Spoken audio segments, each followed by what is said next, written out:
Hello and welcome back to another episode of Great Lakes Post Livestream. We are back. It has been a while since we have done one of these, but we are so thrilled to be back with you. I'm Casey Campbell from Great Lakes Post, and you're watching Great Lakes Post Livestream. Thanks so much for tuning in.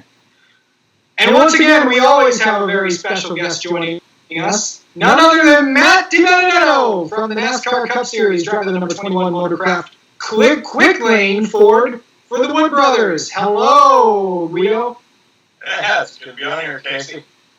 Hey, we'll get into tomorrow, getting ready for tomorrow's Kansas race for a minute, but let's start obviously with the big news yesterday. NASCAR announcing that no practice, no qualifying for the rest of the year. It's been like this since NASCAR's returned from the COVID-19 pandemic, but what are your initial thoughts on that? Man, I've actually been surprised at how smoothly it's went, and it's been pretty cool to show how good the NASCAR teams are, that we can fire off with no practice, no qualifying, nothing. Our cars are that well prepared. The heights of the race cars are that close from the simulation, the technology, and the engineers doing a great job. So honestly, I haven't really had a problem with it, and it makes you work hard through the race, and it makes it where your experience pays off even more to make the right adjustments and have good communication. So I haven't minded it. Yeah, no practice, no qualifying also means that you won't get a chance to practice at the Daytona road course, but I know you got to be the test driver for the Indy road course. But have you raced on the Daytona road course, and what's that race going to be like in about a month? I haven't, so I would say that would probably be the only one that I'm a little bit worried about. I understand the circumstance, so it's no big deal. I think I look at it two ways. I'm like, it'd be kind of fun, and I would love to be watching as like a spectator. From a driver's standpoint that's never been around the track, I would say, that's going to be a little nerve-wracking, but it is what it is. Most everyone's in the same boat. There will be some guys that have an advantage, like Michael McDowell and Kyle Busch and some of these guys that ran, down at the Daytona road course. But it is what it is. I don't think it's too big of a deal, and we'll get that track figured out. Everyone at the Cup level is just so talented that we have a lot of faith in everyone. You'll be racing at Kansas Speedway tomorrow night. Of course, Thursday night we get these midweek races. You told me before this show started that Kansas is actually one of your favorite mile-and-a-half tracks. What's so fun about Kansas? Yeah, I would rate Kansas as probably one of my favorites for sure. Because I think, the fact that we can run from the very bottom of the racetrack all the way to the outside wall is what makes that place so unique and so fun. And it develops more and more character every year that we go there. Really, the more that the surface of that track ages, the better the racing gets. So it's been a fun place that especially with the way the rules, the aero packages on the car. Kansas is a track where it works well. Some places I complain about it a lot, but Kansas, is a place where you can go in the corner and find that clean air, and you can really race 3 and 4 wide and do a lot of that stuff that at some other places you just can't. So I look forward to Kansas more than others. All right, coming up next, we'll talk about how Matt got his start into racing and what's been like racing for the Wood Brothers this year. We'll be back.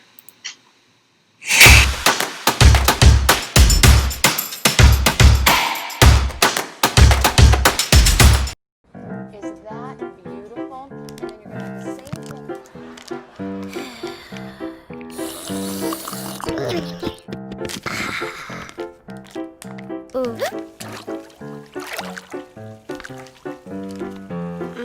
Is your money not sure what to do with itself? At Ally, we'll help it save for the future with our smart savings tools. For all things money, you deserve an ally. And we're back. Haven't said that in a while. That sounds pretty good. And Matt Debenedetto joins us, of course. So, Matt, how did this racing thing start for you? Oh, that's a long story, but the short version is none of my family was involved in racing at all, really, as a kid. My dad liked cars and stuff, but that was about the extent. And I played baseball, but every Sunday I watched NASCAR on TV. My parents were passing through the channels. I made them go back to NASCAR, and they were like, "What do you want to watch that for?" Never watched a day in our lives. and I loved it. I was hooked from the first time I watched it. And long story short, I rode four-wheelers, dirt bikes. I was wide open on everything. Watched NASCAR every week, so clearly that was my passion, and my parents caught on to that very quick. And a friend that I played Little League Baseball with heard about that. My dad called me his little Jeff Gordon, and they happened to race at our local dirt track out in California called Cycleland Speedway. And they were like, hey, come check it out. And that's how it started, and the rest is history. I know you've had a lot of success so far, in your career advancing on, of course. You were with LFR last year, and before that with Go Fast, and I think you were with the BK team for a while. But what has been your best moment so far in your NASCAR career? There have been a couple that stick out to me. There's been so many amazing moments that have gotten me to where I am today, and I've been really lucky beyond what anyone would possibly ever believe, because I've had a lot of odds stacked against me. But two that stick out are when we had a shot at winning the night race last year and lost it right at the very end from some damage. That one was a heartbreaker, but it was also a special moment because the crowd erupted for us when we got out of the car, and I was so taken back, I was speechless, and that was a very emotional week because I had found out I wasn't returning to the team, and so much was going on. It was a really big struggle. So that was a special moment I won't ever forget. And then the moment that I got a call from the Wood brothers to come and talk about driving that 21 car, and when I inked that deal, that was way beyond what I could have dreamt as a kid. Yeah, I want to get and going forward with that. Of course, you got to race with the Wood brothers this year. How has that been so far? It's been good. We're a new group working together. So, and then when all the snow practice, snow qualifying stuff hit, it made it a little tougher, I think, on us. But we've really worked hard on our communication and everything together. And man, it seems like the last 4 or 5 weeks we've really hit our stride. Every week we've been up top 5, top 10. Competing up front and contending for the wins. So that's super encouraging, and we're doing it at the right time when, we're coming up on playoffs fairly soon, and we're just getting better and better every week working together as a team. So I'm pretty pumped up about that, and it's a great group, and obviously driving, for Wood Brothers and having that alliance that we have with Team Penske and driving these fast Mustangs, of course. My race car, and I got a Mustang out in the driveway here too, but they're right. Yeah, you of course got to you're working with Greg Irwin this year. What is that relationship been like? It's great. Greg's a great guy. He's been a lot of fun to work with and get to know. He's very easy and comfortable to talk to, so we've had great communication, and that's where we've just picked up and gotten better and better because we're so comfortable talking to each other. So, Greg's been around a long time, as most people know, so and he's really excited. We're all excited together that we're just continuing to improve and compete, knowing we're putting ourselves in position to have a shot at winning really on a weekly basis right now is what's so exciting. Yeah. All right, coming up, we'll get Matt's thoughts on what the All-Star race was like a few weeks ago at Bristol, and plus we'll preview we'll talk more about that Kansas race tomorrow. We will be right back.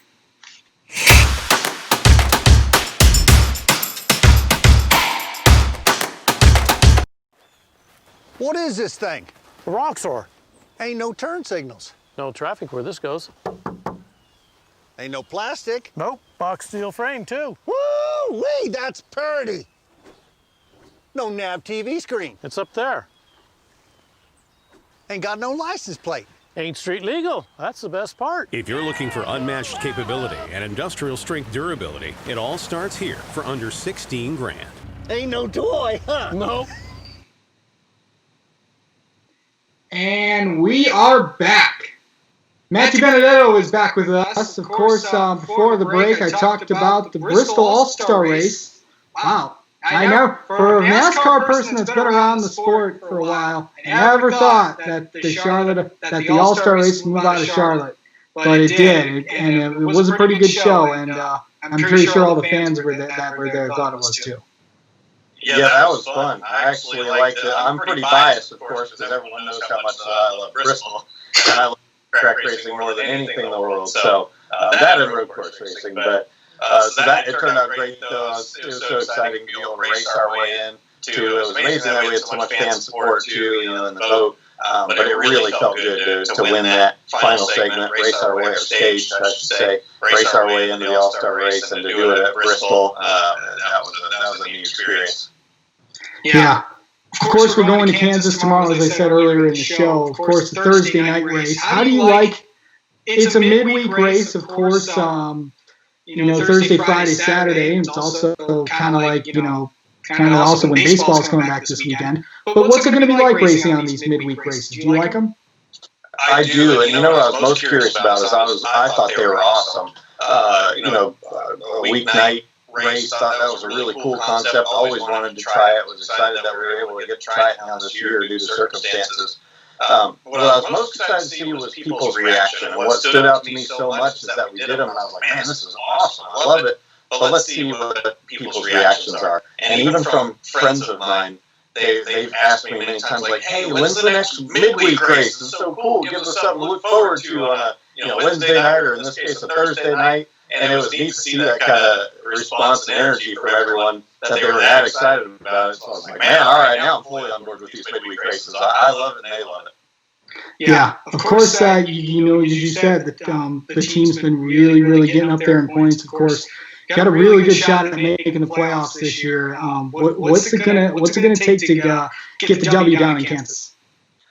Yeah, what I focus on, and I've really learned to hone in on focusing on is just focusing on our race car and how to make it the best it can be for that race, whether that's a 8th place car or a 4th place car or 2nd or whatever it is. And if you do that and you just put yourself in position to be up there at the end, you never know what happens. That's when you put yourself in a position to win, because the best car doesn't always win each week. So if we just stay consistent like we have been, every week we've had for the last while, we've had a car that can run in the top 5. That's unbelievable to have that. So if we keep doing that, I think it'll fall our way whenever it's meant to be. We had some bad luck last weekend. Another top 5 car running 4th around that area at the end of the race when it counted, and then we had a situation, got taken out by a lap car and ruined our day. But it's just encouraging we're running so well. All right. Hey, Matt, thank you so much for coming on and talking with us today, and good luck tomorrow night at Kansas. Sounds great. Thanks, Casey. Thanks for having me on. And we'd like to thank all of you for watching our Great Lakes Post live stream, and it felt really good to be back. And I'm Casey Campbell. We'll see you next time.